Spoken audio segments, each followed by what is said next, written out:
Olá, pessoal, sejam bem-vindos ao nosso Centro Universitário Inter-Unida. Meu nome é Evandro Cunha e nós estamos aqui iniciando os estudos das cartas apostólicas, né?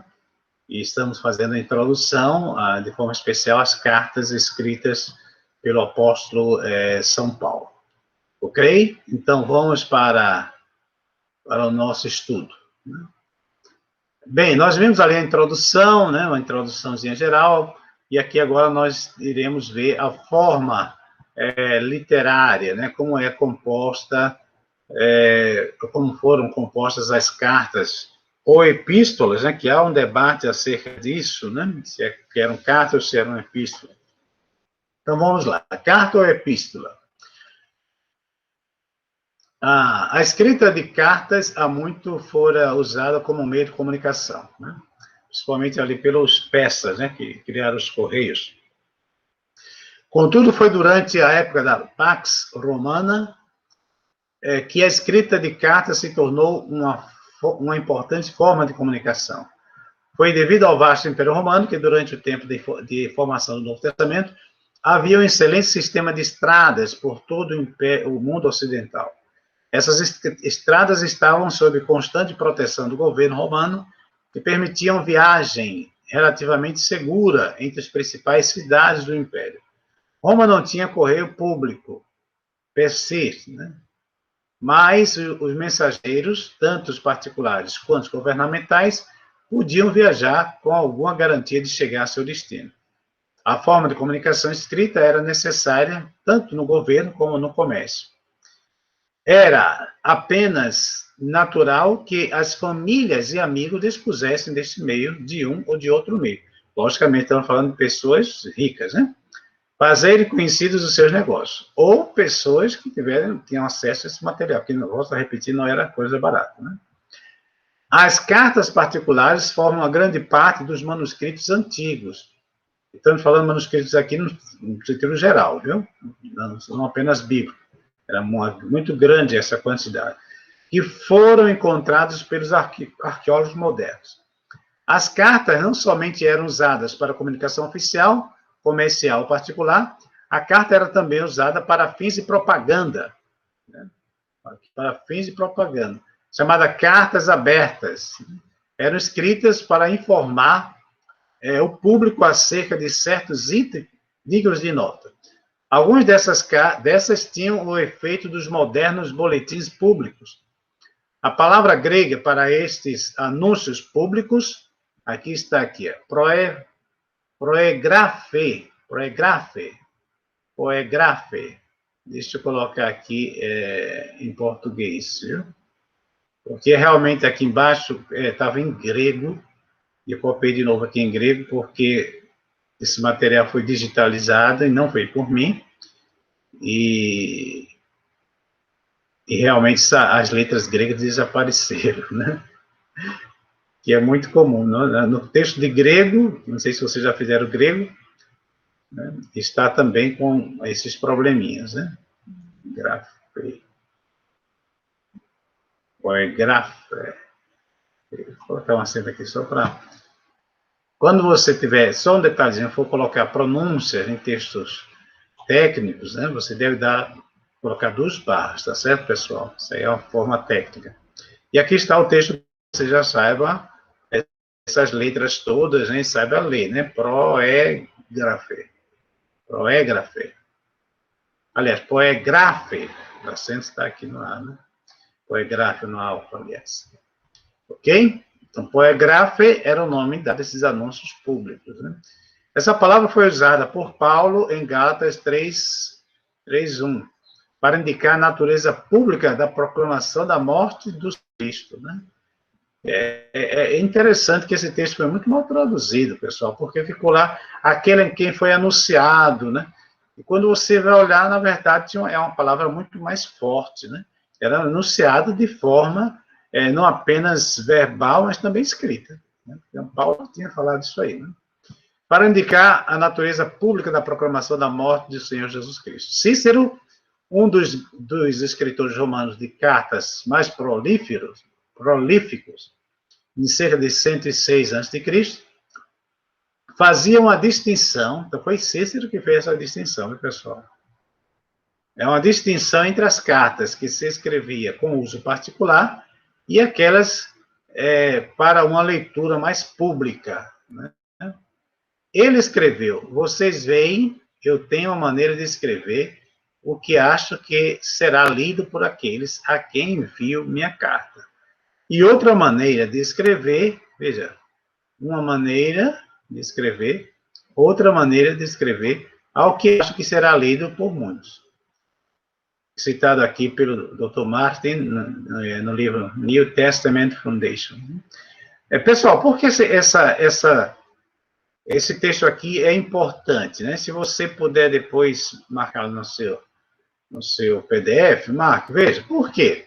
Porque admite que usava dois estilos, olha, um só escritor, Cícero, mas com dois estilos aqui, de escrever. Uma maneira de escrever, né, para aquelas cartas que serão lidas, e outras maneiras de escrever para aquelas que não serão lidas. Duas maneiras de escrever. Por que eu estou enfatizando isso? Porque muitos críticos do Novo Testamento, eles querem se apegar a dizer, mas essa carta aqui não é de Paulo porque o estilo está diferente. Ora, se Paulo está escrevendo com objetivos diferentes, assim como Cícero, né, claro que ele vai mudar o seu estilo. Né? Se você está escrevendo para um grupo de pessoas, de uma igreja, né? Você vai escrevendo ali uma carta, contar alguma coisa, e você sabe que aquela igreja é uma igreja de pessoas ricas, de pessoas cultas, né? De pessoas letradas, né? Pessoas que conhecem muito bem a Bíblia, a teologia. Logicamente que você vai caprichar mais, você vai procurar atingir, né, esse grupo. Se, em contrapartida, você está escrevendo um texto, né, para uma igreja de pessoas que mal sabem ler, né, outras que leem com dificuldade, aí você vai usar uma linguagem com palavras mais conhecidas possíveis para que o seu objetivo de comunicação possa ser alcançado. Isso é muito simples, né? Mas os críticos que querem aparecer, né, querem vender livros, eles usam esse recurso para dizer que as cartas paulinas, devido a essa mudança de gênero, significa que era autoria diferente, ou edições diferentes, ou mesmo a comunidade foi que pensava daquela maneira e alguém escreveu, e por aí vai. Né? Avançando. Deisman, no livro Light from the Ancient East, A Luz do Oriente Antigo, usou as palavras de Cícero, né, falando desses dois estilos, para demonstrar uma diferença definida entre as formas de uma carta genuína e uma epístola. Ele procurou mostrar que uma carta genuína era pessoal e dirigida a uma pessoa referente a um problema da situação específica. Não haveria absolutamente nenhum pensamento acerca de ser feita uma leitura mais exaustiva, extensiva, a não ser por aqueles a quem a carta estava endereçada. Em contrapartida, a epístola, né, contudo, eram, aliás, dispositivos literários com uma audiência maior de leitores em mente. A epístola, no caso, a epístola seria aberta, né, e a carta seria algo mais fechado. Né? A epístola era escrita sob pretexto de ser uma carta pessoal, com a finalidade de ser expressa de forma pública. Né? Então, aqui tem essa teoria.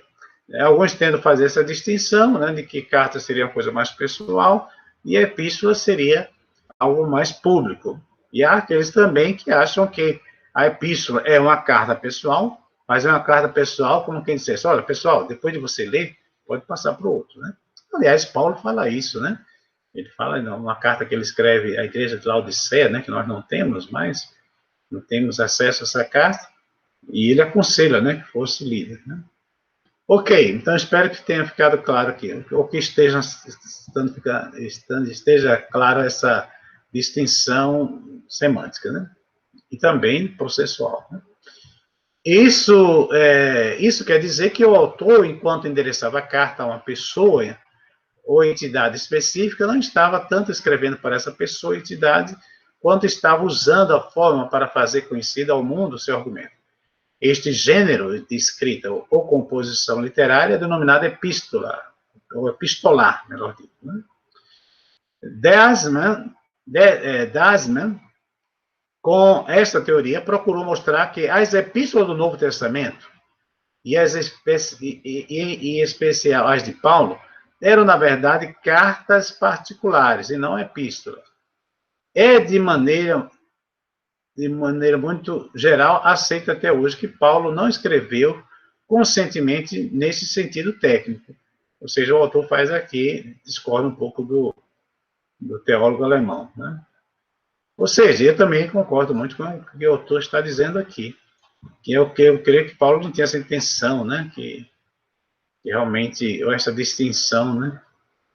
Eu acho que ele escreveu algumas cartas, talvez sim, né? Algumas cartas ele tinha essa intenção de que fosse circulada, né? Como ele mesmo recomenda. E outras eram coisas mais particulares, mas talvez com missões específicas, né? Que poderia ser aplicado em outras situações.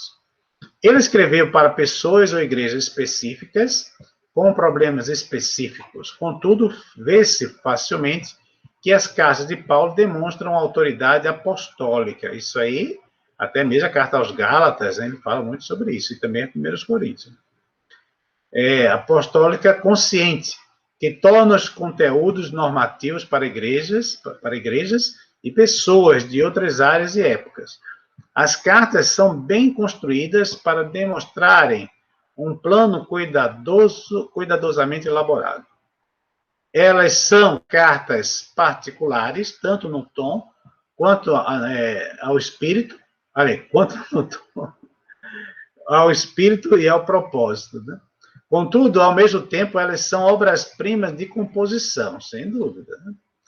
A extensão média das cartas particulares daquela época era de cerca de 90 palavras, e a epístola tinha, em média, 200.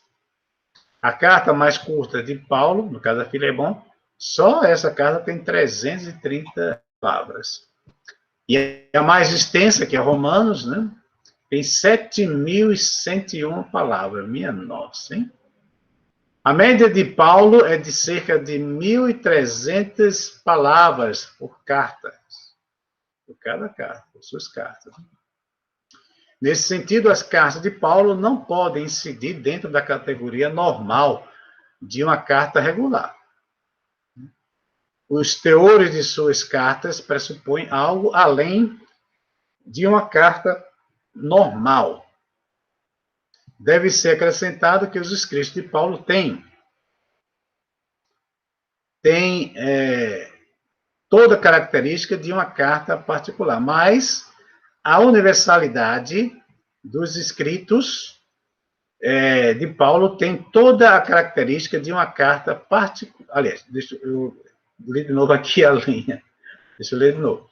Deve ser acrescentado que os escritos de Paulo têm toda a característica de uma carta particular, né? Isso aí a gente percebe, né, nas introduções, mas, ao mesmo tempo, a universalidade, né, dos conteúdos fez com que eles fossem classificados, ou ela, né, os escritos, aliás, tá certo, eles, fossem classificados sob o termo técnico de composições literárias conhecidas como epístolas, né? Por isso que nós chamamos das epístolas, né? Agora, aqui no Brasil, né, na contemporaneidade, a gente não faz muito essa distinção, né, pessoal? Carta, ou a gente chama no sermão, ou no escrito, né? Carta e epístola, isso aí não faz muita diferença. Mas é bom conhecer a importância disso, como isso foi importante no passado. Ok? Então, vamos dar mais uma paradinha para daqui a pouco a gente, na próxima aula, a gente ver um pouco sobre método de composição, né? Porque é um tema complexo e é interessante que a gente não avance muito no prolongamento, né? Tá certo? Vamos aqui encerrar nossa aula e nos veremos em breve. Né?